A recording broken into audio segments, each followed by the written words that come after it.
নমস্কার, আমি চন্দ্রা। আমার এই চ্যানেলটির নাম গল্প পাঠে মৌ। আজকে পাঠ করছি শ্রী আশুতোষ মুখোপাধ্যায়ের কাল তুমি আলেয়া। গল্প পাঠ যদি আপনাদের ভালো লেগে থাকে তাহলে চ্যানেলটিকে অবশ্যই লাইক, শেয়ার ও সাবস্ক্রাইব করে পাশে থাকবেন এবং আপনাদের মূল্যবান মতামত কমেন্টের মাধ্যমে জানাবেন। শুরু করছি। চিঠি এসেছে। সুলতান কুঠিতে পিয়নের পদার্পণ একেবারে নেই বলা ঠিক হবে না। মাসে এক আধবার তাকে কুঠির আঙিনায় দেখা যায়। এলে সাধারণত রমণী পণ্ডিতের খোঁজ পড়ে। দু চারটে জানা ঘর আছে। বিয়ের ঠিকুচি মেলানো বা দৈব সমাধানের এক আধটা খোঁজখবর আসে তার কাছে। খামে নয়, 3 নয়া পয়সা বা 5 নয়া পয়সার পোস্টকার্ডই যথেষ্ট। 2-4 মাস অন্তর একাদশী শিকদারের কাছেও আসে এক আধখানা পোস্টকার্ডের চিঠি। ছেলে অন্যত্র কোথায় চাকরি করে, কোথায় থাকে বা কী চাকরি করে সেটা এক শিকদার মশাই ছাড়া আর কেউ জানে না বোধহয়। তবে তাঁর একখানা চিঠি পিয়নের ভুলে একবার নাকি রমণী পণ্ডিতের হাতেই পড়েছিল।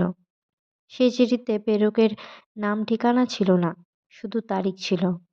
তবে পোস্ট অফিসের ছাপটা নাকি চোখে পড়েছিল পণ্ডিতের। সেই চিঠি কলকাতা থেকে এসেছিল।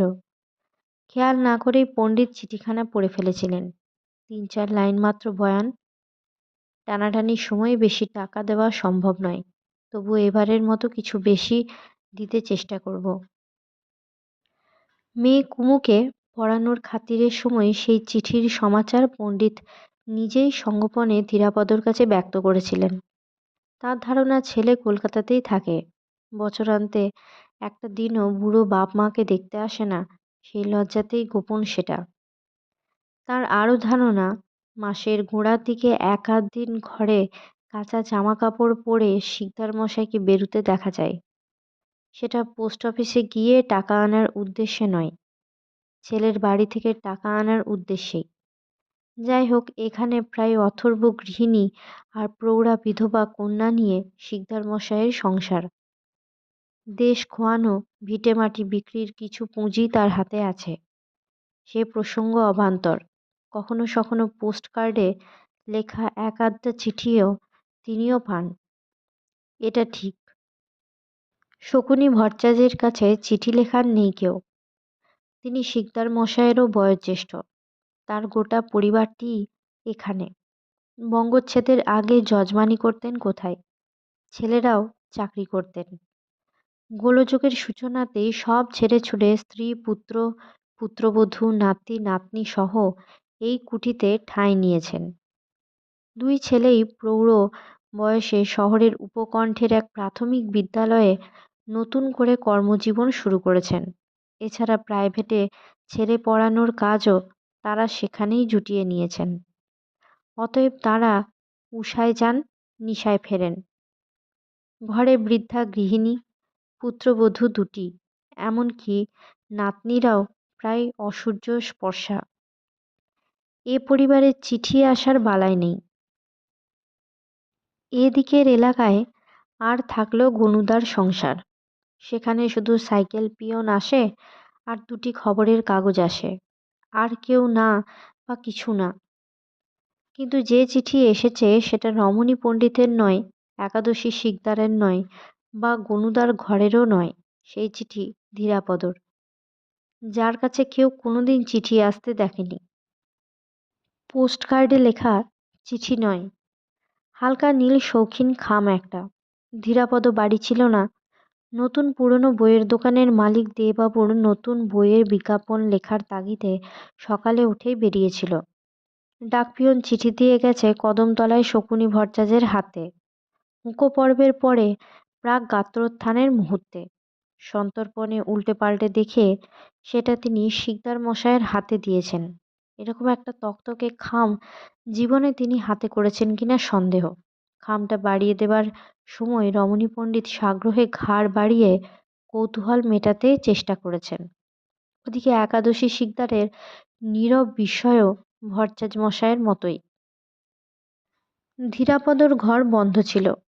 জানালা দিয়ে খামটা ভেতরে ফেলে দেওয়া যেত। শিকদার মশাই তা করলেন না। সোনা বৌদিকে ডেকে চিঠিখানা তার হাতে দিলেন। পাশের ঘরের বাবুর চিঠি, এলে দিয়ে দিও। ধীরাপদর ফিরতে একটু বেলা হয়েছিল। তাড়াতাড়ি চান সেরে খেতে বেরুতে যাচ্ছিল সে। দিনের আহার সেই পুরনো হোটেলেই চলছিল। কুকারের টাকাটা ধীরাপদ পরদিনই সোনা বৌদিকে ফেরত দিতে গিয়েছিল। সোনা বৌদি টাকা রাখেনি বা হোটেলে খাওয়া সম্পর্কে কোনো মন্তব্য করেনি। তারপর এই কদিনের মধ্যে আর চোখের দেখাও হয়নি। সোনা বৌদি চিঠি দিয়ে গেল, যেন প্রায় আসে এমনি চিঠি, আর প্রায় দিয়ে যায়, কোনো কৌতূহল নেই।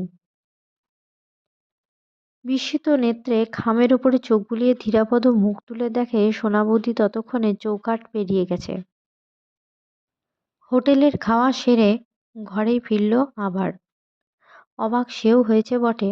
সেই রাতের পরে সত্যি আবার চারুদি এমন অন্তরঙ্গভাবে যেতে লিখবে একবারও আশা করেনি।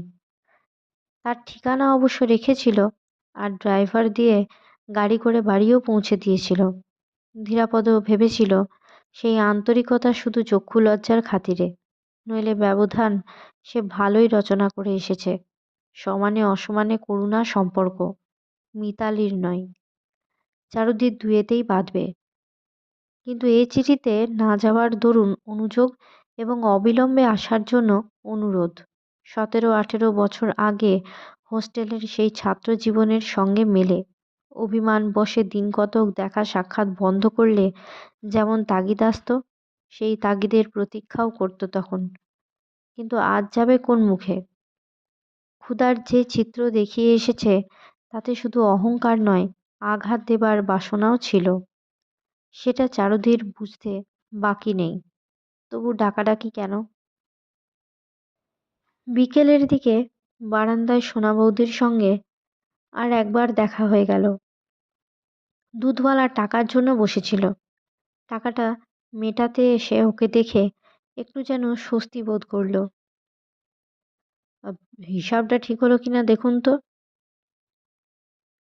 হিসেবের ব্যাপারে সোনা বৌদিও চট করে নিশ্চিন্ত হতে পারে না। এ পর্যন্ত হিসেবপত্র সব ধীরাপদই দেখে দিয়েছিল। এটা বোধহয় গুণুদার করা। ঠিক আছে। দুধওয়ালাকে বিদায় করে সোনা বৌদি ঘরমুখ হয়েও ফিরে দাঁড়ালো। একটু থেমে আলতো করে জিজ্ঞাসা করলো, আপনার দিদি কি লিখলেন?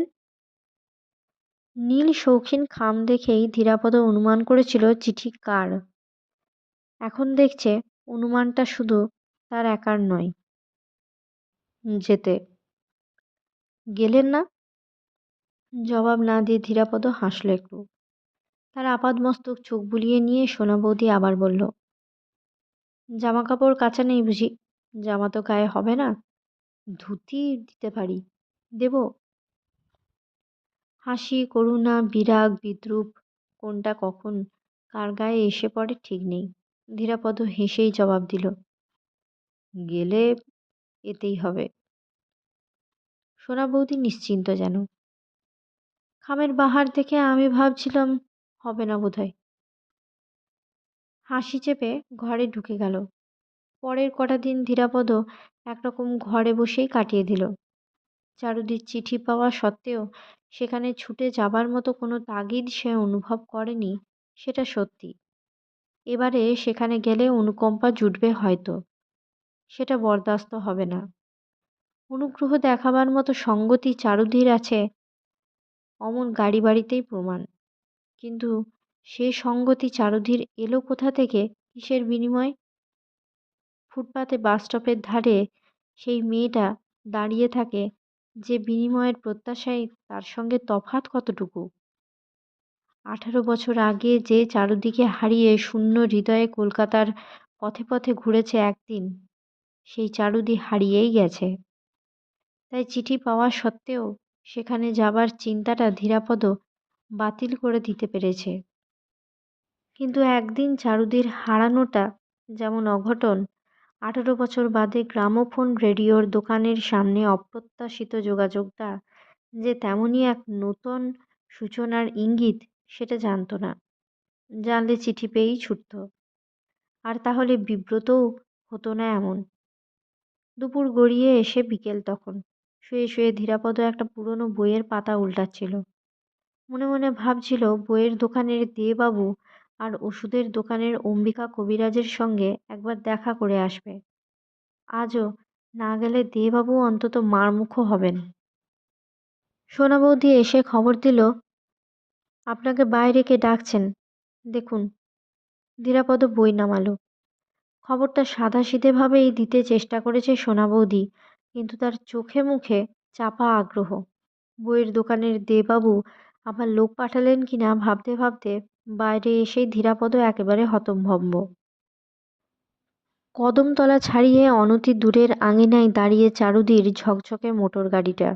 পেছনের সিটে চারুদি বসে, পাশে আর একটা অপরিচিত মূর্তি সিগারেট টানছে। এদিকে বিস্ময়ে বিমূঢ় সুলতান কুঠির প্রায় সমস্ত বাসিন্দারা। মোটরের গা ঘেঁষে হাঁ করে চেয়ে দেখছে গুনুদার মেয়ে আর বাচ্চা ছেলে দুটো, আর রমণী পণ্ডিতের ছোট ছেলে মেয়ের দঙ্গল। কদমতলার বেঞ্চির কাছাকাছি এসে দাঁড়িয়েছেন রমণী পণ্ডিত। তার খানিকটা তফাতে শকুনি ভট্টাচ। অন্য মেয়ে বউরা জানালা দরজা দিয়ে উঁকি ঝুঁকি দিচ্ছে। হুঁকো হাতে শিকদার মশাইও বেরিয়ে এসেছেন।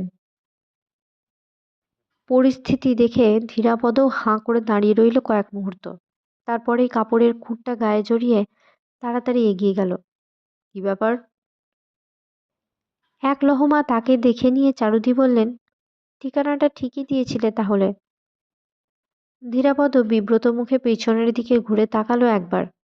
ছেলে বুড়ো মেয়ে পুরুষের জোড়া জোড়া চোখ এদিকেই আটকে আছে।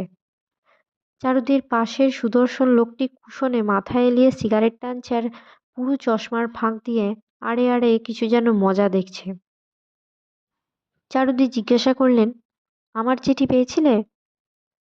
হ্যাঁ, মানে যাবো ভাবছিলাম, কিন্তু তুমি হঠাৎ বসবে? না, জামা পরে এসো।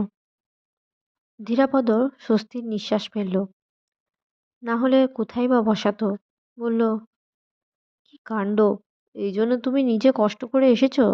তুমি যাও, আমি পরে যাবক্ষণ। আহ! চারুদের মুখে সত্যিকারের বিরক্তি। সঙ্গের মতো বসে থাকতে পারছি না, তাড়াতাড়ি এসো। অগত্যা জামা পরার জন্য তাড়াতাড়ি ঘরে আসতে হলো তাকে। ভেবেছিল দরজার আড়ালে সোনা বৌদিকেও দেখবে, দেখল না। লোহার হুকে দুটো জামা ঝুলছে, দুটোই আধময়লা। তার একটা গায়ে চড়িয়ে চাদরটা জড়িয়ে নিল। মোটর চলার রাস্তা নেই। এবড়ো খেবড়ো উঠোন ভেঙে গাড়ি রাস্তায় পড়তে চারুদি সহজভাবে বললেন, তোমার এই বাড়ির লোকেরা বুঝি মেয়েদের গাড়ি চড়তে দেখেনি কখনো? ধীরাপদ সামনে বসেছিল। পেছনের আসনেই তাকে জায়গা দেবার জন্যে চারুদি পাশের দিকে ঘেঁষে বসতে যাচ্ছিলেন, কিন্তু তার আগেই সামনের দরজা খুলে ধীরাপদ সরাসরি ড্রাইভারের পাশের আসনে গিয়ে বসেছে।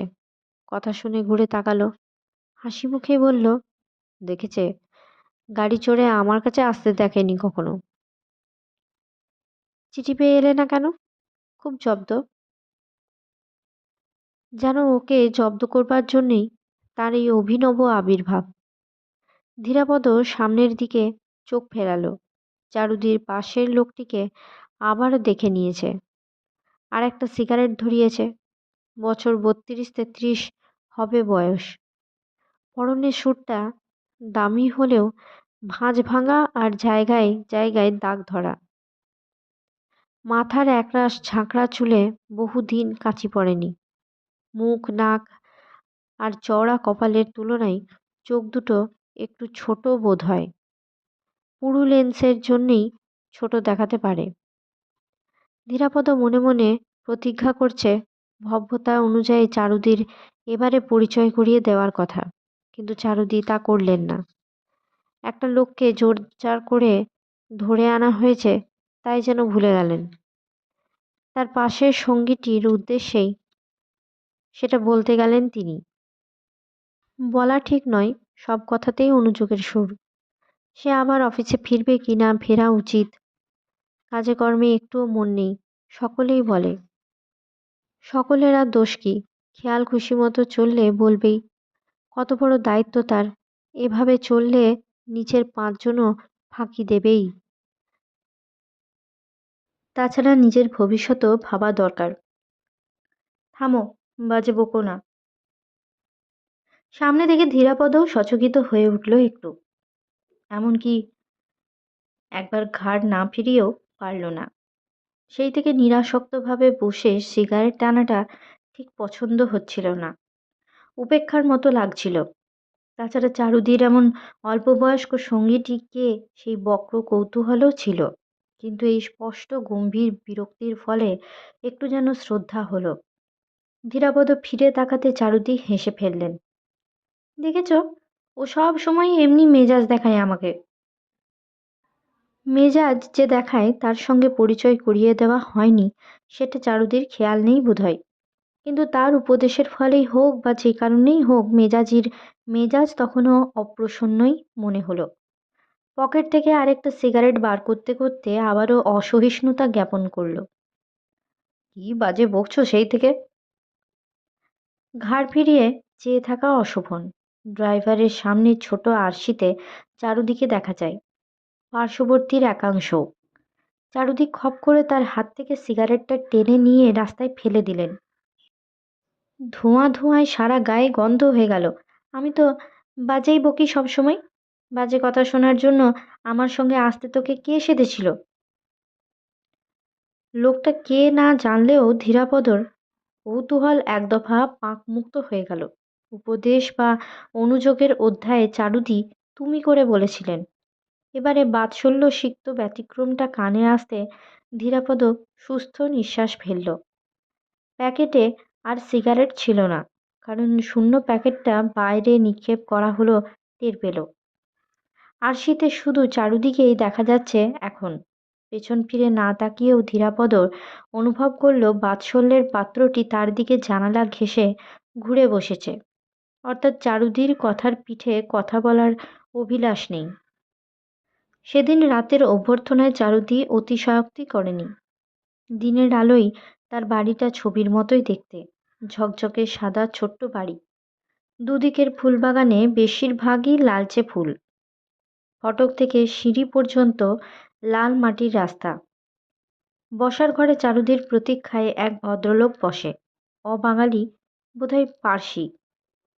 তাকে দেখেই চারুদি ভয়ানক খুশি। বলে উঠলেন, কি আশ্চর্য, আপনি কতক্ষণ! আমার তো খেয়ালই ছিল না, অথচ কদিন ধরে শুধু আপনার কথাই ভেবেছি। চারুদির মুখে পরিষ্কার ইংরেজি শুনে ধীরাপদ মনে মনে অবাক একটু। মনে পড়ে চারুদি ম্যাট্রিক পাশ করেছিলেন বটে, কিন্তু শুধু সেইটুকুর দ্বারা এমন অভ্যস্ত বাক বিনিময় সম্ভব নয়। বসো ধীরু, বসো। অমিত, বসো। নিজেও একটা সোফায় আসন নিয়ে ওই ভদ্রলোকের সঙ্গেই আলাপে মগ্ন হলেন চারুদি। ভদ্রলোক ফুলের সমজদার এবং ফুল সমস্যা সমাধানে বিশেষজ্ঞ বোঝা গেল। কারণ রোগী যেমন করে চিকিৎসকের কাছে স্বাস্থ্য সমাচার জ্ঞাপন করে, চারুদি তেমনি করেই তার ফুল আর ফুলবাগানের সমাচার শোনাতে লাগলেন। ডালিয়া তেমন বড় হচ্ছে না, আরও সর্বনেশে কাণ্ড, পাতাগুলো কুঁকড়ে যাচ্ছে। আর স্ল্যাব ড্রাগন নিয়ে হয়েছে এক জ্বালা। শুটগুলো গলা বাড়িয়ে লম্বা হচ্ছে বলে মোটেই ভরভর্তি দেখাচ্ছে না। প্যানজি চমৎকার হয়েছে, দেখাচ্ছি চলুন। মিকি মাউসের মতো কান উঁচু উঁচু করে আছে সব। ফ্লক্স হয়েছে তো ভালো, কিন্তু সব রঙে মিলেমিশে একেবারে খিচুড়ি। আলাদা আলাদা রঙের চারা জোগাড় করা যায় না। পপির তো বেশ আলাদা আলাদা রঙের বেড রয়েছে। ক্রিসেন্থিমাম খুব ভালো হয়েছে, কিন্তু সারাক্ষণই পোকার ভয়ে অস্থির আমি। আশঙ্কায় চারুদের দেহে সুচারু শিহরণ একটু। ধীরাপদ হাঁ করে শুনছিল আর তাকে দেখছিল। বলার ধরনে সমস্যাগুলো তার কাছেও সমস্যার মতোই লাগছিল। কাঁটা বিনা কমল নেই, আর কলঙ্ক বিনা চাঁদ নেই। কাঁটা আর কলঙ্ক না থাকলে চারুদির গতি কি হতো? মোটরের সিগারেটখোর কোট প্যান্ট পরা সঙ্গীটি সোফায় শরীর এলিয়ে একটা রংচঙা ইংরাজি সাপ্তাহিকে মুখ ঢেকেছেন। একটু আগে চারুদির মুখে নাম শুনেছে অমিত। হাবভাব মিতাচারের লক্ষণ কমই। অসহিষ্ণু বিরক্তিতে এক একবার চোখ থেকে সাপ্তাহিক নামাচ্ছে, দু এক কথা শুনছে, এদিক ওদিক তাকাচ্ছে, তারপর আবার মুখ ঢেকে সাপ্তাহিকের পাতা উল্টাচ্ছে।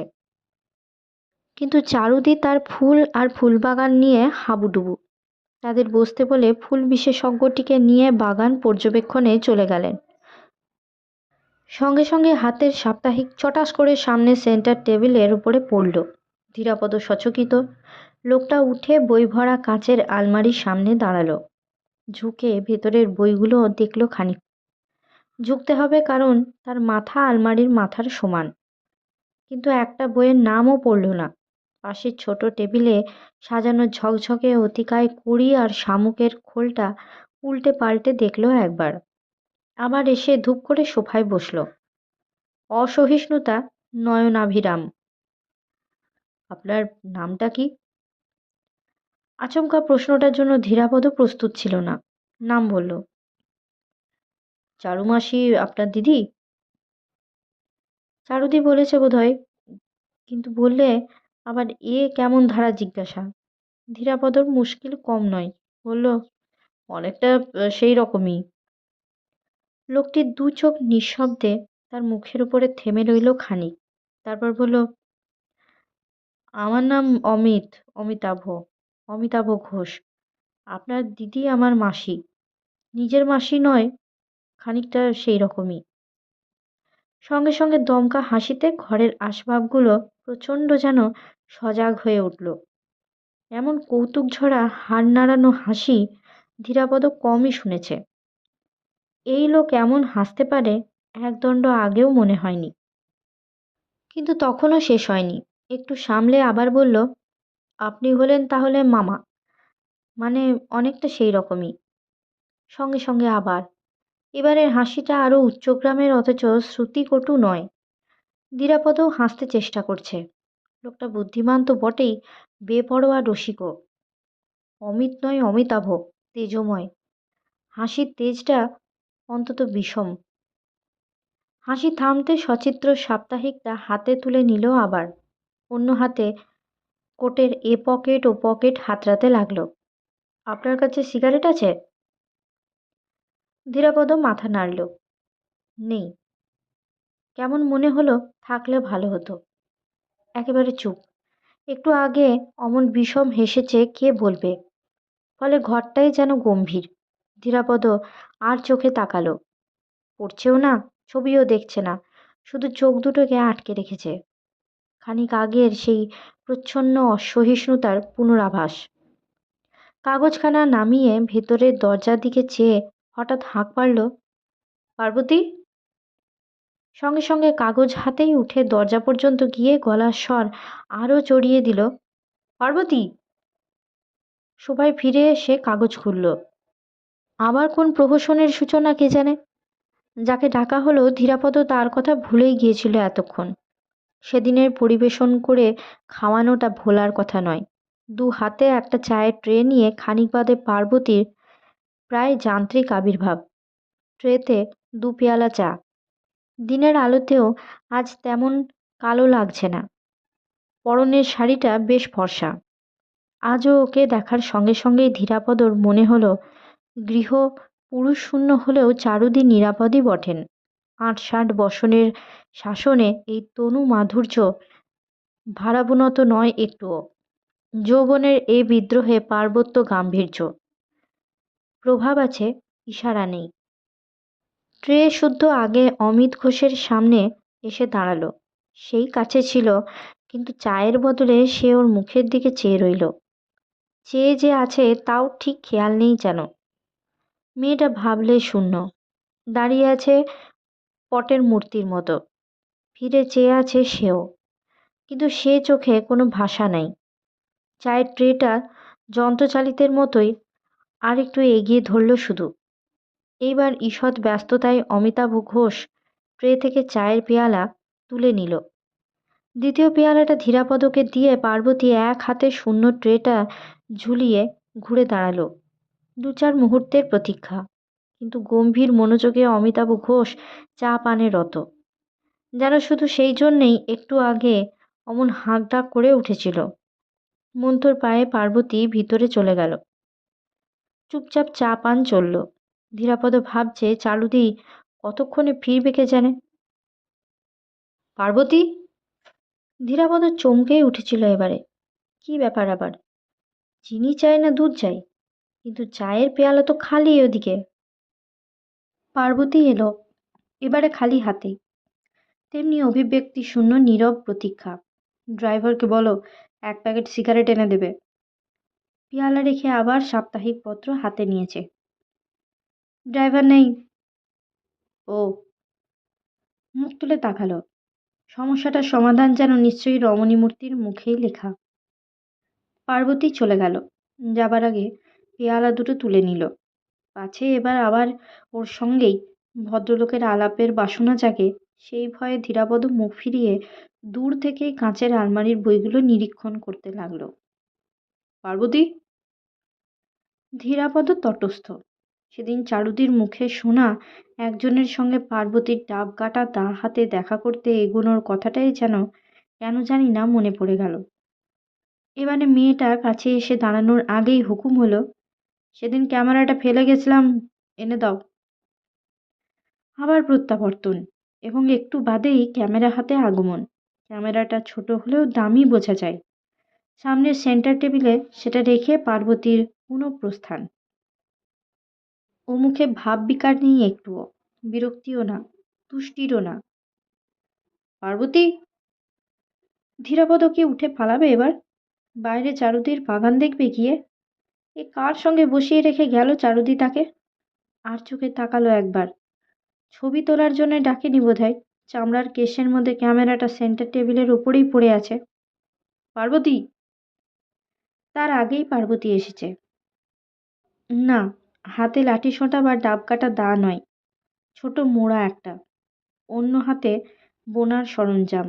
মোড়াটা ঘরের মধ্যেই দরজার কাছাকাছি রেখে এগিয়ে এলো।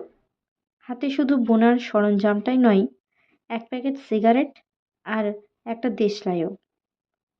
সে দুটো সোফার হাতলে রেখে চুপচাপ দাঁড়িয়ে রইল একটু। ধীরাপদ মনে মনে বিস্মিত। ড্রাইভার তো নেই, এরই মধ্যে সিগারেট এলো কোত্থেকে? যে মার্কার সিগারেটের শূন্য প্যাকেট মোটরের জানালা দিয়ে ছুঁড়ে ফেলে দিতে দেখেছিল, সেই সিগারেটই। এবারের আহ্বানটা কেন সেটা আর বোঝা গেল না। লোকটা 2 হাতের মোটা মোটা আঙুলগুলি সিগারেটের প্যাকেট খোলায় তৎপর। সিগারেট কোথা থেকে বা কী করে এলো চোখে মুখে সে প্রশ্নের চিহ্নও নেই। ধীরে সুস্থে পার্বতী মোড়ায় গিয়ে বসল। একবার শুধু মুখ তুলে নির্বিকার চোখ দুটো ধীরাপদর মুখের উপরে রাখল। তারপর মাথা নিচু করে বোনায় মন দিল। ধীরাপদ আশা করছিল ওই রমণী মুখের পালিশ করা নির্লিপ্ততার তলায় কৌতুকের ছায়া একটু দেখা যাবে, আর একটু সংকোচেরও আভাসও। ঘরের মধ্যে মোড়া এনে বসার একটাই অর্থ, ডাকাডাকি বন্ধ হোক। কিন্তু কিছুই দেখল না ধীরাপদ। না কৌতুক না সংকোচ, একেবারে স্থির, অচল, পার্বত্য। এমনটা সেই রাত্রিতেও দেখেনি। বোনার উপরে কাঁটা ধরা আঙুল কটা নড়ছে, তাও যেন কলের মতোই। অস্থির রোগীকে শান্ত করার জন্য অভিজ্ঞ চিকিৎসক যেমন কিছু একটা ব্যবস্থা করে, ঘরের মধ্যে মোড়া এনে বসাটা তেমনই একটা ব্যবস্থা যেন। ব্যবস্থায় কাজও হলো, ডাকাডাকি বন্ধ হলো। শান্ত একাগ্রতায় সিগারেট টানছে লোকটা। ধীরে সুস্থে সাপ্তাহিকের পাতা উল্টাচ্ছে। অলস চোখে বোনা দেখছে খানিক। সোফায় মাথা রেখে ঘরের ছাদও দেখছে। এই নীরব নাটক আরও কতক্ষণ চলত বলা যায় না। 2 হাত বোঝায় নানা রকমের ফুল নিয়ে মালি ঘরে ঢুকতে ছেদ পড়ল। ভর্তি বাগান থেকে তুলে পাঠিয়েছেন বোধহয়। কিছু না বলে ফুলসহ সে পার্বতীর কাছে এসে দাঁড়ালো। পার্বতী ইশারায় ভিতরে যেতে বলল তাকে। তারপর মোড়াটা তুলে নিয়ে সেও অনুসরণ করল। অমিতাভ ঘোষ সিগারেটের শেষটুকু শেষ করে অ্যাসপটে গুঁজল। আর একটা সিগারেট ধরিয়ে দেশলাই আর প্যাকেট পকেটে ফেলল। তারপর ক্যামেরাটা তুলে নিয়ে ঘর থেকে বেরিয়ে গেল। যে বসে আছে তাকে কোনো রকম সম্ভাষণ জানানোর প্রয়োজন বোধ করল না। ধীরাপদ এতক্ষণ যা দেখেছে সে তুলনায় এ আর তেমন বিষদৃশ্য লাগল না। আরও আশ্চর্য, এতক্ষণের এই কাণ্ডটা নীতিগতভাবে একবারও অশোভন মনে হয়নি তার। অবাকই হয়েছে শুধু। লোকটার অদ্ভুত আচরণ কতটা বাহ্যিক তাও খুঁটিয়ে দেখতে ছাড়েনি। ওর চোখে ফাঁকি দেবে এমন নিপুণ অভিনেতা মনে হয় না। ধীরাপদ রোগ নির্ণয় করে ফেলল। হেড কেস, বড়লোকের মজার হেড কেস। কিন্তু তা সত্ত্বেও কৌতূহল একটু থেকেই গেল। চারুদি একাই ঘরে ঢুকলেন। ফুল এক্সপার্ট বাগান থেকেই বিদায় নিয়েছেন। অনেকক্ষণ ঘোরাঘুরির ফলে চারুদি বেশ শ্রান্ত। ধীরাপদকে একলা বসে থাকতে দেখে জিজ্ঞাসা করলেন, অমিত কোথায়? ভেতরে? না, এই তো চলে গেলেন। চলে গেল? সোফায় বসে পড়ে বললেন, ছেলেটাকে নিয়ে আর ভাড়া গেল না। এখানে কি হাতের কাছে ট্যাক্সি পাবে না ট্রাম বাস পাবে? যাকে বলছেন তার সঙ্গে যে চলে গেল তার কোনো যোগ বা পরিচয় নেই মনে হতেই বোধহয় প্রসঙ্গটা পরিবর্তন করলেন। তোমাকে অনেকক্ষণ বসিয়ে রাখলাম, চা দিয়েছে তো? না তাও দেয়নি? দিয়েছে। এতক্ষণ একা বসিয়ে রাখার কৈফিয়তটা শেষ করে নিলেন। কি করি বলো? ভদ্রলোক এসে গেলেন, আমার ওদিকে বাগান নিয়ে ঝামেলা, এটা হয়তো ওটা হয় না। ভদ্রলোক জানেন শোনেন খুব, পুনার পোচা নার্সারির লোক। পোচা নার্সারির লোকের সম্বন্ধে ধীরাপদর কোনো আগ্রহ নেই, বরং অমিতাভ ঘোষ সম্পর্কে দু চার কথা বললে শোনা যেত। চলো ভিতরে গিয়ে বসি, শিগগির ছাড়া পাচ্ছ না। ধীরাপদ বলল, আজ একটু কাজ ছিল। চারুদি উঠে দাঁড়িয়েছেন, ফিরে তাকালেন। কাজও তাহলে কিছু করো তুমি? কি কাজ? এখানে এই ঘরে বসে কি কাজের কথাই বা বলতে পারে ধীরাপদ? নতুন পুরনো বইয়ের দোকানের মালিক দেবাবুর সঙ্গে দেখা করার কাজটা নিজের কাছেই তার জরুরি মনে হচ্ছে না। জবাব না দিয়ে হাসল একটু। অন্দরমহলের প্রথম দুটো ঘর ছাড়িয়ে চারুদির শয়নঘর, দামি খাটে পরিপাটি শয্যা আর স্বল্প আসবাবপত্র।